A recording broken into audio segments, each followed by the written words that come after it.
3 मिसालें मेरे पास इसकी मौजूद हैं। एक तो मैंने एक जगह पढ़ी और मेरे लिए बड़ी हैरतनाक मिसाल थी। अर्ज़ कर देता हूँ आपसे, और 2 मेरी अपनी ज़ात के ऊपर मुंतबिक हुई थी। बुज़ुर्ग था कोई, निर्वाण की तलाश में, इरफ़ान की तलाश में निकला अपनी ज़िंदगी में और मारा-मारा फिरता रहा। यूँ समझो कि 40-50 साल, 30-35 साल उसको लग गए और कोई सिरा नहीं मिलता था उसको। अल्टीमेट फेल्योर ने उसको दबोच लिया और वो इसी कोशिश में उसकी ज़िंदगी गुज़र रही थी और उसके नर्व्स जो थे, असाब, वो टूट रहे थे बहुत ज़्यादा। तो इसी उधेड़-बुन में सफ़र करता रहता था, वो चलता रहता था, कभी किसी के पास, कभी किसी उस्ताद के पास, ऐसे ही चलता रहता था। पुराने वक़्तों का ये एक हिकायत है। और वो लिखता है कि एक जगह मैं चलता-चलता पहुँचा और मेरी बुरी हालत थी। जिस्म पे मेरे एक तहबंद था और कुछ भी नहीं था और मैंने 2-3 दिन से कुछ खाने को भी मुझे मुयस्सर नहीं आया था। मैं बैठ गया वहाँ पे जाके और वहाँ पे कुछ लोग थे जो तलवारबाज़ी करते थे, सीखते भी थे, सिखाते भी थे। अखाड़ा पुराने वक़्तों का जो जंगजू जहाँ पे तैयार होते हैं, वैसा था कुछ। तो कहने लगा, मैं बेदिली से देखने लगा, तो इतनी देर में देखते ही देखते एक सूरमा आया, एक बड़ा पहलवान आदमी, और उसने तलवार उठाई और उसने तलवार से अपना फ़न दिखाना शुरू कर दिया। और वो बिजली की तेज़ी की तरह तलवार चलाता था और उसके जिस्म के इर्द-गिर्द वो तलवार घूमती थी और उस तलवार की आवाज़ें आती थीं, लेकिन तलवार उसको छू नहीं सकती थी। उसको इतनी मास्टरी थी अपने काम पे, इतना बड़ा वो एक्सपर्ट था और मजमा दम बखुद, और लोग हैरत के मारे उसको देख रहे कि ऐसे आदमी के आगे खड़ा कौन हो सकता है। और उसने काफ़ी देर ये अपना फ़न दिखाया और उसके बाद मामला ख़त्म हो गया और लोग वहाँ से चले गए। और वो पहलवान भी, जो जंगजू था, वो एक जगह पे अपने कपड़े वगैरह बदलने के लिए कहीं चला गया और तलवार वहाँ पे रखी हुई थी। तो वो आदमी जो इरफ़ान की तलाश में था, अल्लाह ताला को ढूँढ रहा था, वो लिखता है कि मैं उस तलवार को देख रहा था तो मेरे दिल में एक शदीद जलन, एक हसद, दुःख और कर्ब की एक कैफ़ियत उभरी, जिसने मुझे अंदर से तोड़ के रख दिया। मैंने दिल में सोचा, 10-15 साल तो इस बंदे ने भी लगाए होंगे तलवारबाज़ी सीखने में। लेकिन ये जिस चीज़ के पीछे कोशिश कर रहा था, अल्लाह ने इसको दे दी, और जितनी खूबसूरती से, जितनी महारत से तलवार चला रहा है, ये तलवारबाज़ी का इरफ़ान है। उसकी मार्फ़त है जो अल्लाह ने इसको, इस शख़्स को दे रखी है। तलवार इसके इख्तियार में दे दी है। और फिर वो कहने लगा, लिखता है कि मैंने अपने आप को देखा और मैं रंज में डूब गया। और मैंने सोचा, 30-35 साल हो गए मुझे अल्लाह की तलाश में चलते हुए, अभी तक मुझे इरफ़ान ज़ात का एक ज़र्रा भी नसीब नहीं हुआ। और कहीं ऐसा तो नहीं कि मैं एक ऐसी शै ढूँढ रहा हूँ, एक ऐसे इल्म की तलाश में हूँ जो एक्ज़िस्ट ही नहीं करता, जिसका वजूद ही कोई नहीं है। ये ख़्याल का आना था कि उसके अंदर चिंगारियाँ भर गईं, ज़लज़ला आ गया। पेट पे चोट मारी शैतान ने, थका दिया उसको, गिरा दिया। और वो लिखता है कि एक चश्मे ज़दन में मेरे अंदर एक ख़्याल कौंधा, मेरा उस पे कोई इख्तियार नहीं रहा। वो ख़्याल ये था कि ज़िंदगी तो मेरी बर्बाद हो गई, बूढ़ा हो गया मैं इस काम में और खाली हाथ ही रहा, फ़कीर ही बना रहा, और तो मिला तो मुझे कुछ भी नहीं है। तो क्यों ना ये तलवार उठाऊँ और इसके ऊपर, इसको अपने सीने में भोंक दूँ, घुसा दूँ अपने, इसके ऊपर लेट जाऊँ, और ताकि ये किस्सा तमाम हो और मैं मर जाऊँ और मैं मर के देख लूँ कि खुदा है कि नहीं है। मेरी जान छूटे इस मसले से, इस रोग से मेरी जान छूटे। वो इतना ताकतवर ख़्याल था, मैं उसको बयान तो नहीं कर सकता, लेकिन जो कैफ़ियत मेरी उसको पढ़ के हुई, वो बयान से बाहर। इतना ज़बरदस्त उसके अंदर एक तनाव पैदा हुआ। वो लिखता है कि मैं भागा, पूरी क़ुव्वत के साथ भागा और इतनी शिद्दत से भागा कि मेरा जो तहबंद था, जो चादर मैंने अपना सतर छुपाने के लिए पहनी हुई थी, बाँधी हुई थी, वो मेरे पाँव के नीचे उठते हुए, तेज़ी से उठते हुए मेरे पाँव के नीचे आके उतर गई और मैं बिल्कुल मादरज़ात बरहना, मैं भागा दीवानों की तरह और उस तलवार के पीछे, और उस तलवार में और मुझ में बहुत थोड़ा फ़ासला था। यूँ समझो कि 15-20 मिनट का फ़ासला होगा, और मैं वहशियों की तरह भागा उसकी तरफ और मैंने उसके दस्ते को हाथ डाला और मैंने तलवार सीधी की, और ऐन उसी लम्हे, जब मैं अपने आप को उस पे गिराने ही वाला था, मुझे मिल गया जो मिलना था। उस एक लम्हे में मुझे अल्लाह ताला ने अपनी ज़ात का इरफ़ान बख्श दिया। तो कभी-कभी माय डियर व्यूअर्स, ये ऐसी दुआएँ हैं जिनकी कैटेगरी मैं आपको अब इंट्रोड्यूस करवा रहा हूँ। ये बड़ी जवामर्दी और हिम्मत से करने वाले काम होते हैं। ये तो एक तमसील के तौर पे मैंने आपसे अर्ज़ की, ज़रूरी नहीं है कि ऐसा वाक़या हुआ हो। अभी कुछ आपको असली भी सुनाऊँगा जिसकी बुनियाद पे मुझे पता है कि ऐसे वाक़यात दुनिया में चंदे-मादूदे, शाज़-ओ-नादिर हो जाया करते हैं। कोई इतनी ये अजीब बात नहीं होती। लोग डेस्परेशन में कुछ भी कर जाते हैं, ख़ास तौर पे मर्द दीवानगी में बहुत बड़े-बड़े जंप कर दिया करते हैं। तो उसकी जो नीयत थी, उस नीयत में एक ऐसी इंतहा पैदा हुई, एक ऐसी एक्सट्रीमिटी पैदा हुई कि उसने चाहा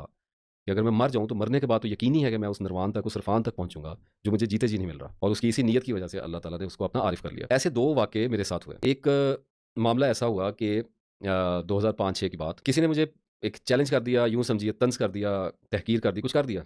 मामला ऐसा हो गया, गाड़ी मुझे चलानी नहीं आती थी और 1-2 बार शायद किसी के साथ बैठ के थोड़ी बहुत, थोड़ी दूर तक चला गया, इससे ज़्यादा का पता नहीं था। अब वो चैलेंज कर दिया, पता नहीं कुछ कह दिया कि तुम तो सारी ज़िंदगी चला सकते हो, ऐसे कुछ बात कर दी मेरे साथ। बेवकूफ़ों की तरह दोस्त बैठे होते हैं, किसी ने कुछ कह दिया और मैंने उसका असर कबूल कर लिया। कोई सोच है ना, हमारी नफ्सियात उसको हावी कर लेती है अपने ऊपर, उसको अट्रैक्ट कर लेती है, कैच कर लेती है उसको, अब इन्फेक्शन हो जाती है। तो मैं सोचता रहा सारा दिन, मैंने कहा यार ये क्या मसला है, किससे सीखूँ, कौन सिखाए? सिखाने वाला था कोई नहीं, बुरे हालात में था, तारीकियों का एक दौर था, गुर्बत का, पसमानदगी का, मुफ़लिसी का, ज़हनी, जिस्मानी, मुआशी, हर तरह के इनहतात का मुझे सामना था। तो मैं एक दोस्त को मैंने साथ लिया और गए और कुछ पैसे इकट्ठे किए और रेंट पे ली मैंने गाड़ी, लाहौर की बात। और लेके गाड़ी जब हम वापस आ रहे थे, मेरे दोस्त ने पूछा इरादा क्या है? मैंने उसे बताया कि मुझे अपने घर जाना है, चीचावतनी। 200 किलोमीटर है लाहौर से चीचावतनी मेरा जो शहर है। तो मैंने कहा एक दफ़ा मैं चलाता हूँ, तुम देख लो, मुझे थोड़ा समझा दो इसके बारे में। रात के 10-11 बजे का वक़्त था। वो एक खाली सड़क थी, काफ़ी चौड़ी, कोई भी नहीं था वहाँ पे। उसने मुझे ड्राइविंग सीट दी, मैं बैठा और आप यकीन मानिए कि आधा घंटा कम से कम मैं गाड़ी को चला ही ना पाया। मैं उसका गियर लगाता था, वो बंद हो जाती थी, मुझे ना क्लच छोड़ने का पता, ना रेस देने का पता, ना गियर्स का पता। तो एक्सपीरियंस ही नहीं था, कुछ भी प्रैक्टिस नहीं थी। मेरा दोस्त भी बड़ा दिलेर आदमी है, अल्लाह उसको खुश रखे, लेकिन वो डर गया। मुझे कहने लगा कि नासिर तुम ये काम ना करना, तुमसे तो गाड़ी यहाँ से थोड़ा-सा आगे तक नहीं जा रही, तुमने चीचा उतनी इसको कैसे लेके जाना है? लग जाएगी, रास्ते में एक्सीडेंट हो जाएगा, you are not able to drive, तुम्हें कुछ भी नहीं आता इसे, थोड़ा सा प्रैक्टिस करो, फिर देखेंगे इसको। मैंने कहा अच्छा ठीक है, लेकिन उसे मेरा पता था, बहुत समझाया उसने, मेरा जिद ना करो। फिर खैर मेरे घर के बाहर लगा के चला गया, जितना बाद पौना घंटा में याद है मेरे साथ खपता रहा। मैंने कहा अच्छा तू जा, मैं देखता हूँ। रात के फिर मेरा ख्याल है वो जब चला गया तो आधे पौने घंटे बाद फिर मैंने गाड़ी की ट्राई लेने की कोशिश की, बहुत बुरे हालात, धचके लग रहे, थोड़ी चला तो ली, खाली जगह थी, कोई बंदा बशर नहीं था, कोई ट्रैफिक नहीं थी, थोड़ी मोड़ वोड़ भी काटा, थोड़ी गियर की समझ आ गई, पता तो था क्या इसकी तरतीब होती है, लेकिन चलाया नहीं था। खैर लेकिन हालात बहुत बुरे थे। अब मैं लेट गया, इरादा मैंने किया कि नहीं लेके जाऊंगा, इस तरह तो मैं चला ही नहीं सकता। लेकिन रात में जब लेटा हूँ ना सोने के लिए, तो मेरे जहन में उस बंदे की बात जिसने कहा था कि तुमसे ये काम नहीं हो सकता, तो कहाँ इसको हो गया ऐसा बेवकूफ़ी वाला मामला था, वो मुझे चुभ गई बात। अगले दिन मैं उठा और मैंने 11-12 बजे अल्लाह से दुआ की। मैंने कहा या अल्लाह मैंने जाना ही जाना, मैंने इस पे जाके देखना है, तो मेरी मदद कर। ये मैं आपको इनकरेज नहीं कर रहा, मोटिवेट नहीं कर रहा, मैं आपको डायमेंशंस दिखा रहा हूँ मुख्तलिफ दुआओं की, इनमें से आप अपनी उम्र के जिस भी दर्जे पे खड़े हैं उसको अपने हिसाब से मैच्योरिटी के साथ सुनिएगा। जो लोग छोटी एज में सुन रहे हैं वो इस किस्म की बेवकूफ़ियाँ ना करें। ये तो आपको एक मिसाल देने के लिए बता रहा हूँ कि ज़िंदगी में जब मर्द एक्सट्रीम्स पे जाते हैं और इस पे रिस्क इन्वॉल्व होते हैं, आपको कुछ भी हो सकता है। खैर मैंने गाड़ी बैठा सीट पे, गाड़ी मैंने चला दी, और ये कोई था ऑलमोस्ट, आप यूँ समझिए कोई कलमा चौक से, आप जो लोग जानते हैं लाहौर, कलमा चौक से मैं फिर ठोकर की तरफ निकला कनाल रोड पे, और उस वक्त तो मोटरवेज वगैरह तो थी नहीं, और गर्मियों के दिन थे। आप यकीन करें मुझे एसी चलाना आधे घंटे की स्ट्रगल के बाद पता चला कि ये कहाँ से चलता है। गाड़ी लेकर मैं निकला, आप यकीन कीजिए इस कदर मुझे गालियां पड़ी हैं रोड पे, इस कदर हॉर्न बजा है, इस कदर लोगों ने गाड़ियां मेरे बराबर ला के मुझे फिटे मुंह कहा है, ऐसी ऐसी मेरी तजलील हुई है, ऐसी ऐसी मुझे आंखों से देखा गया कि शदीद गर्मी थी, एसी चल रहा था, छोटी गाड़ी से क्या चल रहा था, और मैं पसीने में शराबूर, शर्मिंदगी के मारे इतना दबाव मुझ पर पड़ा हुआ। मैं कभी गाड़ी इधर जाए, कभी गाड़ी इधर जाए, कभी किसी के अंदर लगे, एक दो मोटरसाइकिल भी मैंने थोड़े से ठोक लिए बीच में, कर दिया स्क्रैच वगैरह, गाड़ी को पड़ गए, काफ़ी कुछ हुआ रास्ते में। और जब मैं ठोकर पहुंचा हूं तो एक अजीब तमाशा लग गया। वो तमाशा ये लगा कि मैं इस उम्मीद पे आया था कि लाहौर से बाहर निकलूंगा तो सड़कें जरा स्ट्रेट हो जाती हैं, सीधी सड़कें चलानी होगी तो आहिस्ता आहिस्ता अल्लाह का नाम लेकर ले जाऊंगा। तो तमाशा ये हुआ कि पहले एक आंधी आई बड़े जोर की, और मेरे इर्द गिर्द रश इतना, मुझे तो, मैं तो थर्ड सेंटर लेन में कहीं फंसा हुआ चल रहा था, मुझे तो ये भी नहीं अब समझ आया कि मैंने इसको रोकना कैसे गाड़ी को। और उसके साथ ही शदीद बारिश शुरू, और बारिश भी ऐसी कि अलमान अलफीज़, मैंने ज़िंदगी में वो मुझे यादगार बारिश हो गई। ऐसी बारिश मैंने कभी देखी ना, मुझे वाइपर चलाने ना है, बड़ी मुश्किल से, कभी हेडलाइटें चल रही हैं, कभी कुछ हो रहा है अजीब। अब तो आज तो हंसी आती है, उस वक्त तो अजीब दबाव पड़ गया था। खैर वाइपर चलाए, ठोकर क्रॉस करते करते शदीद बारिश में ट्रक और बसेस, और पहले तो छोटी ट्रैफिक गालियां दे रही थी, अब बसेस के हॉर्न और ट्रकों के हॉर्न, और इतने बड़े बड़े वो व्हीकल, और मैं तो छोटी सी एक गाड़ी में ना तजर्बा ना, मुझे तो बिल्कुल ही मेरे होश उड़ गए। ओकाड़ा तक पहुंचते पहुंचते मेरे लिए गाड़ी बच्चों का खेल बन गई। दुनिया ने सिखा दी, गालियां दे दे के सिखा दी, लानते डाल डाल के सिखा दी, घूर घूर के सिखा दी, शर्मिंदा कर करके सिखा दी। दबाव बढ़ने से मेरे अंदर अनलॉक हो गया, मुझे समझ आ गई, बैक व्यू मिरर से देखना आ गया, साइड मिरर से देखना आ गया, टाइमली ब्रेक लगानी आ गई, रेस देनी आ गई, गियर सक्सेसफुली निकालने डालने आ गए, मुझे समझ आ गई गाड़ी। और उसके बाद मुझे याद है जब मैंने साहिवाल क्रॉस किया, उसके बाद 30 किलोमीटर का सफर आ गया चीचावतनी का, साथ में बर्गर भी खा रहा था, और ड्रिंक भी मैंने रखी थी, कोल्ड ड्रिंक, तो मैं उसको भी पी रहा था साथ में, और I was enjoying my drive. तो गाड़ी मैंने इस सफर में सीख ली बगैर किसी की मदद के, मुझे अल्लाह ने सिखा दी गाड़ी। अब ये एक अलग बात है कि रिवर्स मेरा वीक हो गया, तो कुछ चीज़ें तो रूल्स तो आपको पता चलते हैं, लेकिन इतना आपको एक्सेप्शन मिल जाता है, लेकिन उसके लिए आपको अपनी जान जो है वो जोखम में डालनी पड़ती है, तो रिजल्ट की जिम्मेदारी भी फिर आप पे होती है। तो ये तो मैंने आपको एक वाकया इसलिए बताया कि अगर इंसान हिम्मत करे तो पोटेंशियल उसके अंदर पड़ी होती है, और जब दबाव पड़ता है तो वो बाहर निकल के आती है। ये भी एक तरह की दुआ होती है, तदबीर भी दुआ है। अगर नीयत दुरुस्त हो, अगर ईमान सलामत है, तो तदबीर सारी की सारी दुआ होती है। तो लेकिन इस रास्ते से अगर किसी को आना पड़ जाए कभी, वैसे तो मैं रिकमेंड नहीं करता इसकी, ये बात सर इसलिए की है कि इसके आखिर में मैंने अपना जो वाक्य रखा हुआ है उससे बात पूरी सीधी हो जाएगी, आपको समझ आ जाएगा कि ये कॉन्सेप्ट असल में होता क्या है। मैं 3 दर्जों में आपको बात लेके आ रहा हूँ, एक स्पिरिचुअल एक्सट्रीमिटी पे, बेवकूफ़ी की एक्सट्रीमिटी पे, और फिर विजडम और ट्रस्ट और तवक्कल की एक्सट्रीमिटी पे। तो अब ये तीसरा लेके आता हूँ, लेकिन जब किसी को आना पड़े फिर ये तीनों बातें सुनने के बाद, अगर कभी ऐसा वक्त आ जाए जो कि ज़िंदगी में आ जाया करता है, तो याद रखना चाहिए कि दिलेरी के अंदर जुनून मिला के फिर जीना पड़ता है। फिर नहीं, फिर डरना मना होता है, फिर वापस पलटने वाला पत्थर का हो जाता है। फिर ऐसे नहीं, आप उसमें डर नहीं सकते, और नताइज के मामले पे में अल्लाह पे पूरा यकीन रखना पड़ता है, और फिर जंप कर देना होता है अननोन में। आ जाती है कभी-कभी सिचुएशन ऐसी आ जाती है कि बंदे मजबूर भी हो जाते हैं। अभी आपको दिखाता हूँ ना, ये तो बेवकूफ़ी की होगी, गाड़ी ना चलाता है, तो बेवकूफ़ी की बात है ना।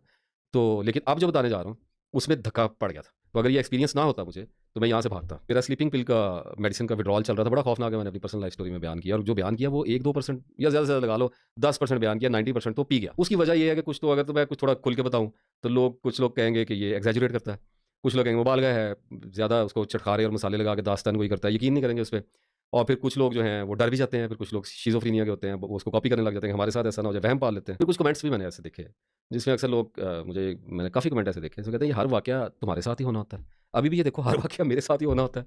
तो अल्लाह ने जिनके मुकद्दरों में इल्म देना लिखा हो, जो पुकारते होते हैं, वाक़या तो उनके साथ ही होने हैं। अगर आपने आँखें बंद करके अब एक ही जगह पे 9 टू 5 ही करी जाना है सारी ज़िंदगी, तो वाक़या फिर आपको कम ही आएगा ना। जब जो लोग मुसाफ़िर निकलेगा तो उसके साथ वाक़या होगा। तो मेरा वो विड्रॉल चल रहा था, और 6-7 महीने शायद हो गए होंगे या साल हो गया, और बड़े पीक पे था, बहुत पीक पे था। सिम्पटम्स ही सिम्पटम्स, और सारा कुछ चल रहा था, और मैं ठीक जा रहा था, overall I was going very successful. लेकिन एक मामला हुआ, वो जो कंपनी मैंने छोड़ी थी, जिन लोग मुझे पीछे सुनते चले आ रहे हैं, जो मैंने अपना बिज़नेस छोड़ा था, उस कंपनी का दफ्तर चल रहा था।